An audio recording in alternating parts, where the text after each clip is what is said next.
Welcome back. Well, we've got a really interesting story today. And the author of today's story writes in the beginning of the book, before the story, he said, what if someone said that people with big noses were better than people with small noses? Now, wouldn't that be silly or seem silly?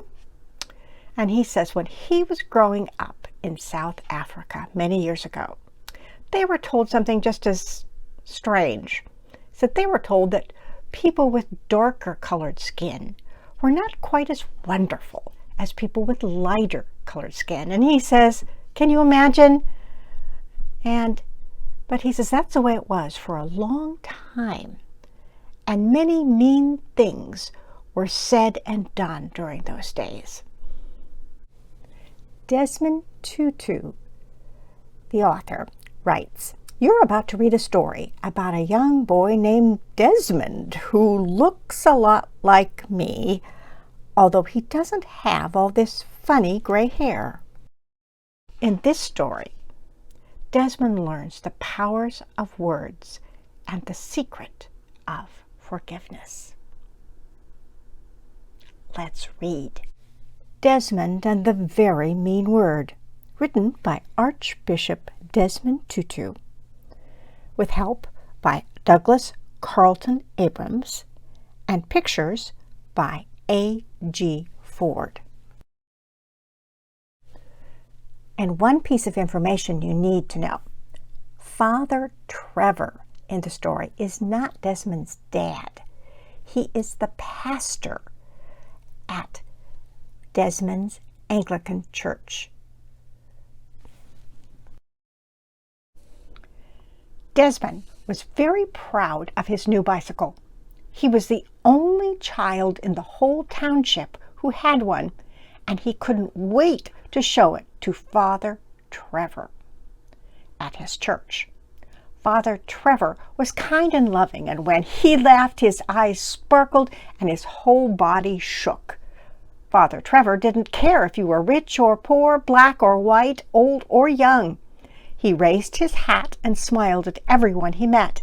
He especially loved children and would even let them play marbles on the floor of his office, where he met with many important people who came to visit him at his church.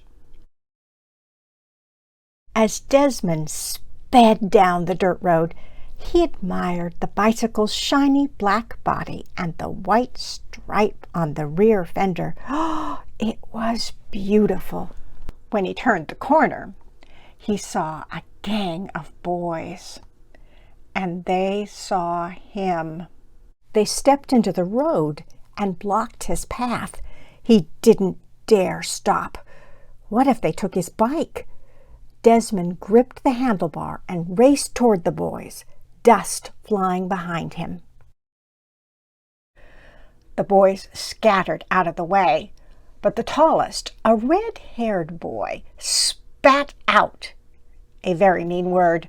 The other boys laughed and shouted the mean word again and again. Desmond pedaled away as fast as he could. His heart pounded and his chest ached. When Desmond got to Father Trevor's office, he threw down his bicycle. His teeth were clenched, and the mean word kept repeating itself over and over inside his head, like echoes in a dark cave. Father Trevor looked up as Desmond burst into his office. "What's wrong?" he asked, excusing himself from a meeting. Father Trevor always knew when something was wrong. "Nothing," Desmond said. Father Trevor bent down until he was looking directly into Desmond's face. His smiling eyes always made you feel like you were the most important person in the world. "You can tell me anything." Desmond glanced down at his dusty bare feet and finally muttered, "Some boys. They shouted a very mean word at me." "I'm sorry that happened," Father Trevor said. "They hurt your feelings, didn't they?" Desmond's shoulders relaxed a little and he nodded. Can you forgive them? Father Trevor asked. No, never, Desmond said, his fist balled at his side. I will get them back. Father Trevor sighed. That is the problem, Desmond. You will get them back, and they then will get you back, and soon our whole world will be filled with nothing but getting back. That night, Desmond lay in bed, trying to read his comic book by candlelight. Instead of the words on the page, he kept seeing the mean word written over and over again. The next day, no matter how fast he pedaled to school, Desmond couldn't leave the mean word behind. All day, the mean word followed him around like a shadow in the hot sun. As he rode home that afternoon, he saw the boys again. His hands and face felt hot. Maybe, he thought, if he got even, he would stop thinking about what they had called him. So he raced past the boys and shouted the meanest word he could think of. He could hear the boys running after him. Desmond pedaled hard, his heart pounding. Finally, he looked back. The boys had given up the chase. At first, Desmond felt proud, but very soon he began to feel something else. It was not a good feeling. The mean word he had said left a bitter taste in his mouth.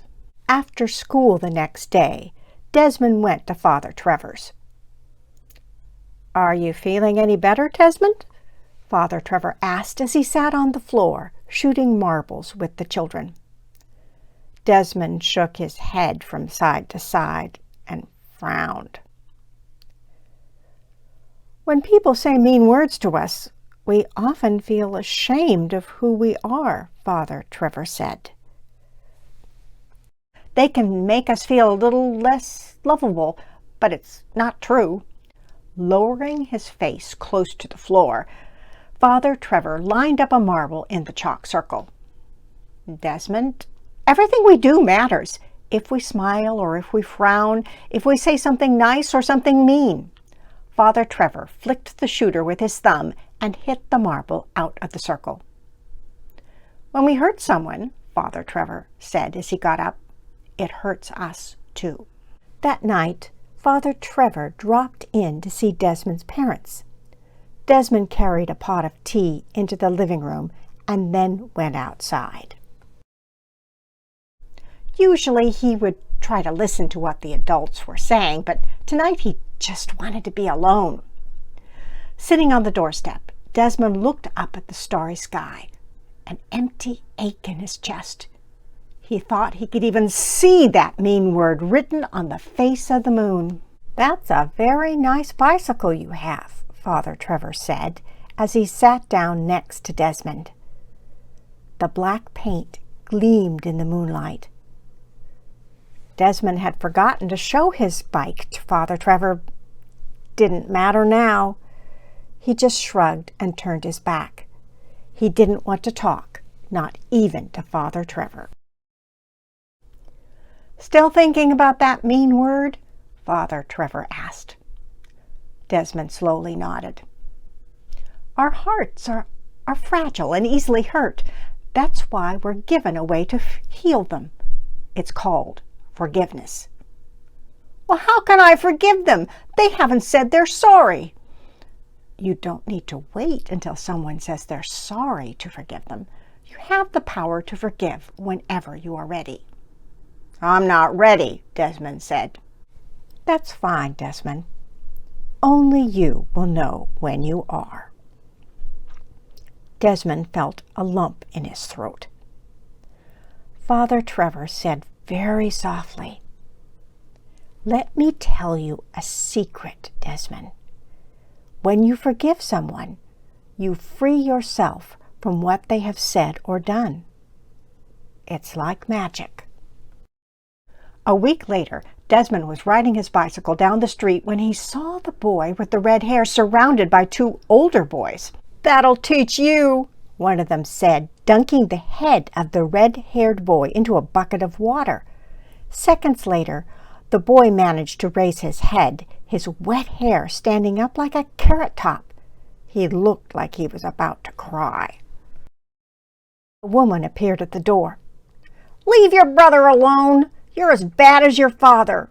Now get in the house before I—" She didn't finish her sentence before the brothers were inside, and the door had slammed shut. To Desmond's surprise, he felt sorry for the red-haired boy. A few days later, Desmond ran into the neighborhood market to buy his father a newspaper. Out of the corner of his eye, he saw a flash of red. Turning, Desmond realized it was the red-haired boy. He was standing alone in front of the candy counter. It was filled with lollipops and delicious chocolates. Desmond wanted to say something, but what? Thinking of the mean word he had shouted at the boy, Desmond finally blurted out, "I'm sorry for what I said." The boy looked at him, speechless. Finally, he stammered, I guess well." Desmond didn't need the boy to say he was sorry. It would have been nice, but as Father Trevor had said, it really wasn't necessary. "I forgive you," Desmond said quietly. As soon as the words were out of his mouth, Desmond felt a little stronger and a little braver and stood up a little taller. After buying the newspaper, Desmond went outside. The red-haired boy was sitting on a milk crate under a shady tree. The boy stood up and moved toward him. Desmond froze.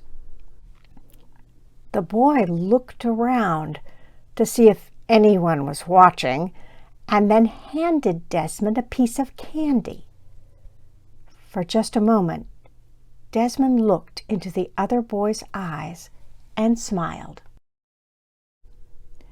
Then he hurried to get back on his bike, first popping the piece of chocolate into his mouth. As the sun set behind the houses, Desmond pedaled home fast, not out of fear, but out of joy. The cool wind felt good against his face. He wanted the sweet taste of chocolate on his tongue to last forever. Slowly, he spread his arms out wide, as if he were flying. At last, Desmond knew what it felt like to be free.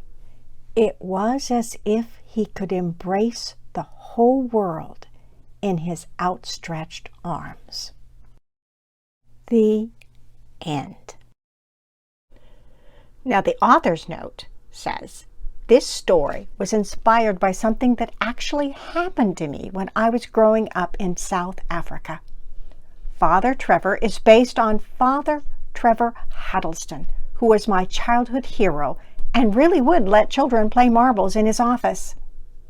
Father Trevor mentored me and countless other young people. When I was sick in the hospital for 20 months, he came to visit me, one poor boy in his whole parish, every single week. Father Trevor, who eventually became Archbishop Trevor Huddleston, was one of the most important members of the anti-apartheid movement, the name given to all those who work together for an equal and just South Africa.